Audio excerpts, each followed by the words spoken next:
In this video, we're going to talk about equilibrium and KEQ, which stands for the equilibrium constant. So chemical reactions, you usually have reactants and those will turn into products. Well, some reactions are reversible and we represent that with a double arrow. So if you have the equation A plus B gives you AB, the reverse would be AB decomposes into AB, or A plus B rather. So what we're used to is called a forward reaction, where you have two ingredients, A and B, and those combine to form AB. So reactants make products. A reverse reaction is where products break down into reactants. So I start with AB, and that decomposes into A plus B. So an example is ammonium chloride. So if you look here in my test tube down at the bottom, I have this white solid. So when I heat this up, that decomposes into two colorless gases. All right, so that is this part of the test tube right here. Now, as those gases start to cool, the reverse starts to happen. So those gases start to sublime back into a solid up here. So solid turns into, or decomposes rather, into those two gases, and then those gases start to form back into a solid up here. So it's going both ways. And that is a reversible reaction. So this is going to be a little silly, but this is going to really help illustrate what equilibrium is. So I've got a couple scenarios here. Those of you that don't know me, tacos are absolutely my favorite food.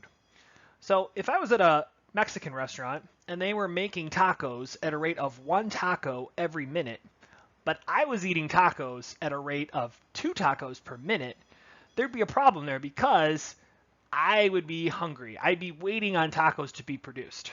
Okay, so in this case, I'm eating tacos faster than they can produce them. So here's another scenario for you. Let's say I'm at the same restaurant, but I'm starting to get kind of full. All right, I've been eating a lot of tacos, so I slow down a little bit.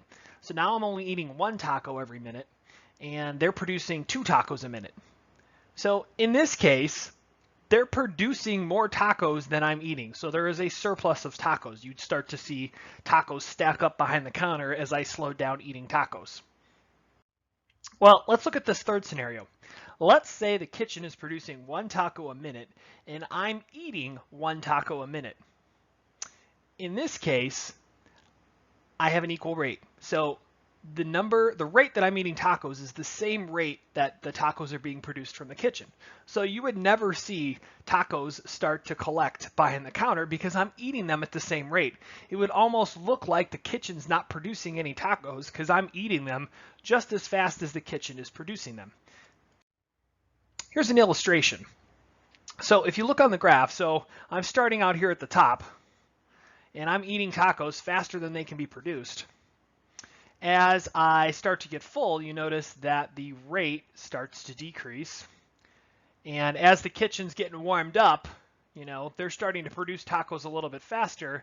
And eventually we meet at equal rates. So I'm eating tacos at the same rate that the kitchen is producing them. And that is equilibrium. So equilibrium just means that things are equal. So this occurs when the rate of the forward reaction in a chemical reaction is equal to the rate of the reverse reaction. So in one direction, things are being produced at the same rate as they are in the reverse. As the reaction proceeds, reactants are used up, so their concentration decreases. So if you're looking at the top here, which I'll go through this in here again in a second. So up here at the top, you notice that they're starting to decrease. More products are formed, so their concentration increases. And then eventually you're going to reach this point of equilibrium when there's no change in the amount that's being produced. So equilibrium is where the levels, or both curves rather, level out. So the amount of reactants that are being produced is the same as the amount of products that are being produced. So it almost looks like nothing new is being made because the reactants are being produced at the same rate the products are being produced. So think about the taco example. The kitchen's producing tacos, but I'm eating them just as fast as the kitchen is producing them. So if you didn't really know what was going on and you were watching this, it would look like the kitchen's not really making a lot of tacos, but they are because I'm eating them just as fast as they're producing them. If I'm not eating them as fast as they're producing them, the tacos will start to stock up behind the counter. All right, but equilibrium is that rate where the levels are equal. So I'm eating tacos just as fast as they're being produced.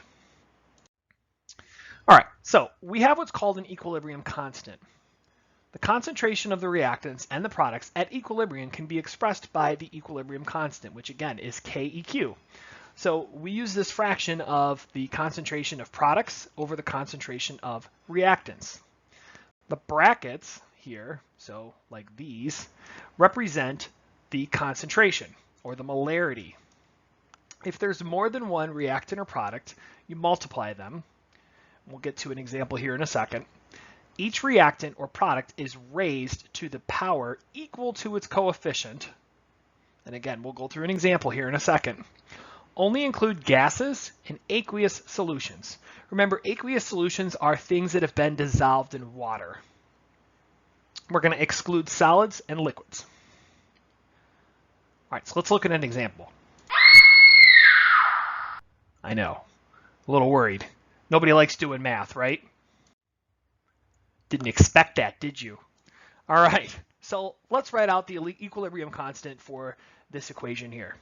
So if you recall, KEQ is equal to the concentration of the products and reactants. Now before we do anything, I want you to notice something. We have a gas in the first part. We have a gas in the second part. This third piece right here is a liquid, so we're going to cross that out. We're not going to include that. The left side of the equation, these are our reactants. The right side of the equation, these are our products. The coefficients are any of these numbers that are out in front of each piece. And there's like an imaginary 1 right here. All right, so let's start to put these together. So D has an imaginary 1, so there would be no number, there's no power to raise this to. If you raise something to the first power, that's the same as not putting a power there. Down on the bottom, you can see A is raised to the power of 2 because there is a 2 in front of the A. B is raised to a power of 3 because there's a 3 in front of the B. Right, now, if I were to actually tell you the concentration of A, B, C, and D, you just plug these into our equation. So this is where we left off. So all we're going to do is we're going to substitute in our numbers, our values that they gave us, for the parentheses, or rather the brackets. Okay, and remember, C is a liquid, so we're not doing anything with that. So let's plug these in. So D is 0.5, A is 0.7, and B is 0.4. Now this gets a little confusing. Just make sure that you are including those powers. So when we multiply this all out, we get 15.9. And if you look at all the numbers we're multiplying, all of them have 2 sig figs. So we're going to want to round this up to 16. That's our answer. So our equilibrium constant in this case is 16. Here's another example. This is an actual chemical equation with actual elements that you recognize. It says write the equilibrium constant for this equation. So if you notice, everything is a gas, so we're not crossing anything off this time. We have an imaginary 1 in front here.